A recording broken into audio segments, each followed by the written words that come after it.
I hope you'll remember that before the commercial I showed you a picture of a number of people in a state of panic and no one seemed to know where it took place. Well, here is where it did take place.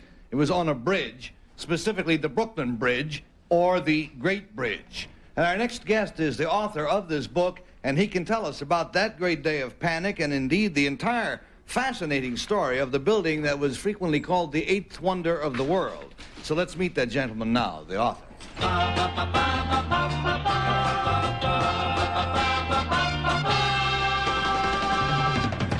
Number one, what is your name, please? My name is David McCullough. Number two. My name is David McCullough. Number three. My name is David McCullough. And here is the affidavit of David McCullough as follows.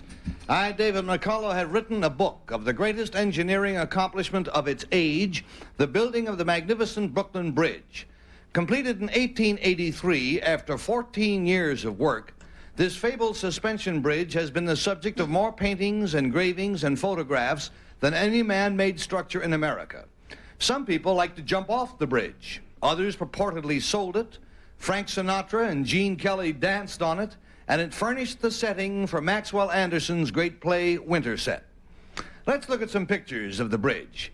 Now, this is a photograph taken 2 years before the bridge was finished. Anyone could walk up on it to sample the view or to test his nerve on the uncompleted edge. Here we see the master mechanic making the first crossing of the bridge, riding in a bosun's chair tied to a wire cable. And here, of course, is the bridge as it is today. I tell the whole story of one of America's most soul-stirring spots in a book called simply The Great Bridge. Signed, David McCullough.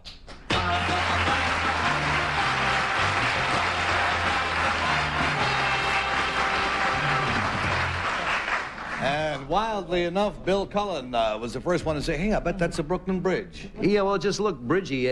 Actually, that's the only reason, and it looked like a bridge, so I said Brooklyn. Number two, on what occasion was that picture sketched, or what was happening on the bridge that day? That wasn't a normal day of Brooklyn Bridge traffic, I don't imagine. No, it wasn't. As a matter of fact, it was the week after the bridge opened. I see.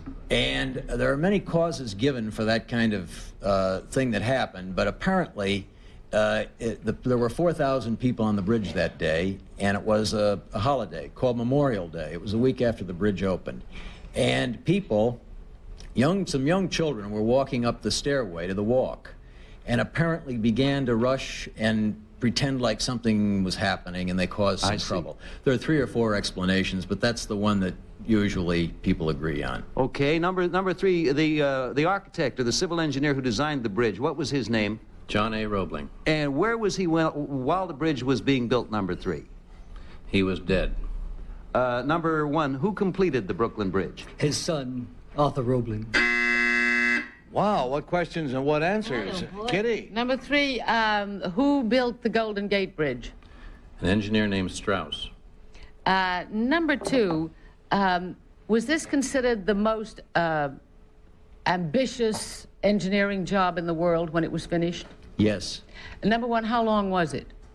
It took 14 years to complete. No, I mean how long actually in size? Oh, in size, 4,200 feet is the And that was the span. longest one? At the time, Number yes. 3, is that called a suspension bridge? It is. I see. Number 2, how long could it conceivably stand up? You mean from now on, forever?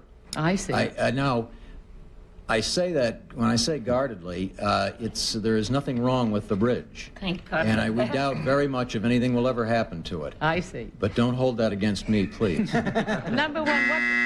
Thank you, Kitty. We're going down to Gene, please. Whoever you are, I'm glad you wrote this book, because for many years I thought the Brooklyn Bridge is one of the most beautiful things ever devised by man. It's a graceful, marvelous thing. Number 3, the men who had to go down and work below the surface of the river under pressure were called by a certain name. Do you remember what that was? They're called sandhogs today. They had no designation in that day. And number 2, a number of those sandhogs were killed in the construction of the Brooklyn Bridge. Do you happen to know how many? Yes, 24. Yeah. Ooh. And number 1, what did Mr. Roebling die of? He died of the bends, actually. And why did he get the bends, number one? And what is the bends? The bends is purely and simply, the bends is a disease, not a disease, but it's caught from going underwater and coming up too quickly, and the pressure just does you in. Yeah. Number two, how long did the... Thank you, Gene. And Peggy, please. Number 2, what was Joseph Stella's contribution to the bridge? Joseph Stella? Yes. I don't seem to recall Joseph Stella's name. Thank you. Number 3, do you know John Marin's contribution to the bridge? He made several paintings of it. Thank you. And number 1, Hart Crane wrote a poem about the Brooklyn Bridge. Do you know the name of that? It's called On the Bridge. Thank you. Number 3, who's the person... Get the arts out of the way. Number 3, who is the person who liked to jump off the Brooklyn Bridge?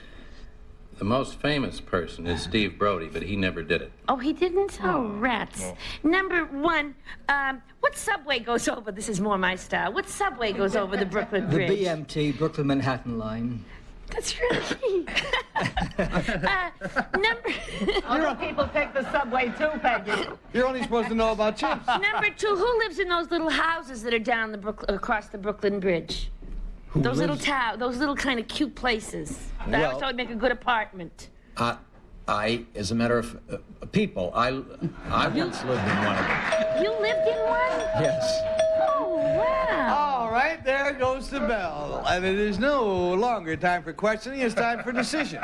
Mark your ballots without consulting amongst yourself and decide whether it's number 1 or number 2 or number 3. And I think everybody's marked their ballots, so Bill, why don't you fess up? Who do you think it is? The Marin, of course, did paint the did several paintings of the bridge. Anyway, number 3 mentioned the Roebling, and this number 1, his son finished it. Number 3 said he was dead during the building of the bridge. I voted for number 3 anyhow. That's good. But I don't think Mr. Roebling died till shortly before the completion. So we got a 3 short. I'm convinced that it's number 3. Why? For many reasons. Okay. That's good enough for me. If you're But I'm going to vote for number 2. Why? Because I know I'm wrong. But I thought that Mr. Roebling built the Golden Gate Bridge, and number 3 said it was some other guy. So I touted myself off, and I'm voting for number 2. I don't dispute you're right. I just don't follow the logic. But we'll go down to Gene, please. It's like the big mother. Yeah, her logic is led her to the right answer. She voted for number 2, and number 2 is the 1. Why? It is not number 3 because number 2 is the 1. How are you going to go, Peggy? Well, John Marin did a series of pictures about the Brooklyn Bridge, but Joseph Stella's most famous picture is a big picture of the Brooklyn Bridge. Number 1 knew everything, too, but I don't think it's true. I voted for 3. But Stella is a new man. No, he's not that new. All right, this is the way it goes, and the votes are all in. So will the real. David McCullough, please stand up. No!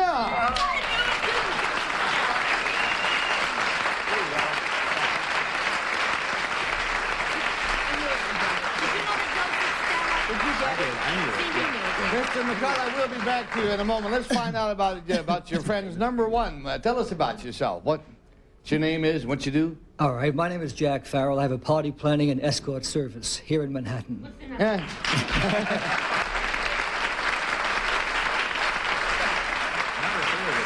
And number 2, for no reason that I could discern, Kitty voted for you. What? I hope I'll be able to figure that one out, too.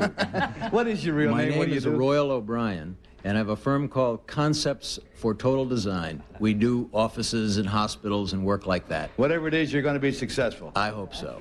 I know you are.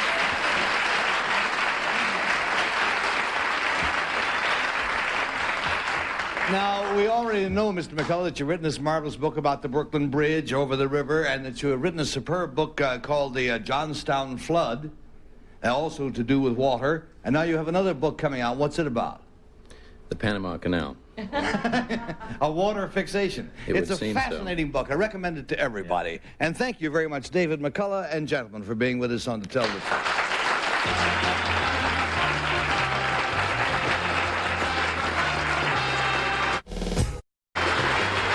Our central characters today will Receive the Samsonite Classic Attaché case featuring a color-coordinated portfolio and exterior light, strong magnesium frames, and scuff and stain-resistant cover from Samsonite. Promotional consideration provided by Best Western Motels, the nation's largest chain of 1,200 fine owner-operated motels in 900 cities from coast to coast. Ever see the look on someone's face who's just won $100,000?